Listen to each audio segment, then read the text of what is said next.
Okay, so let's take a look at how to add vehicle for your reimbursement related work, right? So in case of QuickBooks, you will have to go to lists, then customer and vendor profile list. Here at the bottom, you will find vehicle list. Click on that. Here you'll notice that you don't have any vehicle added. So at the bottom, click on new. Let's say if I have this particular vehicle, which is Honda Activa 5G. You can even add your number, right? So if you want, you can add entire state's plate number also, and also add its chassis number or any other insurance data all within this vehicle, right? So within description you can add that, and if it's not active but you are in process of using it for your business, you can make it active and click OK. Once added, you will find that it shows up within list, right?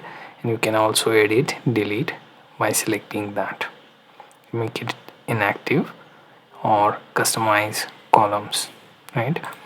Then you have reports for this particular vehicle's mileage, but notice that we haven't added any mileage, right?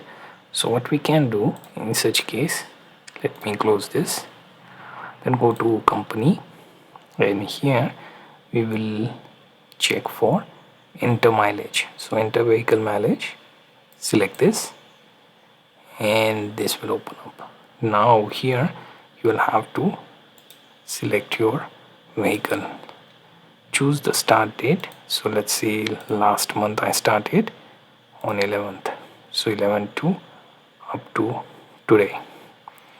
Then odometer start and end, total miles, then customer job if for any particular job you are using it, then item, right, and then class, right?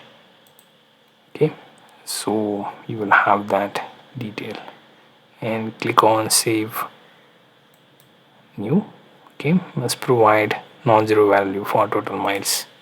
So total miles, let's say 10, right? And here you will find the item particularly, so dba for your customer's job, right? Then there is class, you can add that, but we will try and save without it. Now what we can do is we will have to also adjust the mileage rates, right? So we select from this button mileage rate, and here you see this is pretty old effective date rate, so select the one close to our current date, right?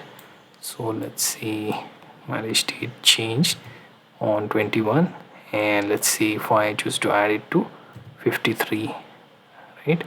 Now that entry is made, we can close it, right? So we have our mileage rate, we have vehicle, and we also added one entry for mileage. So now we can click on mileage report, and you will notice that it has one of the entry for that particular vehicle showing 10, right? And mileage expense 5.3, that gets shown within your mileage vehicle summary. So you get the idea how to add vehicle, how to set mileage rate, and how to also get the reports for that particular vehicle.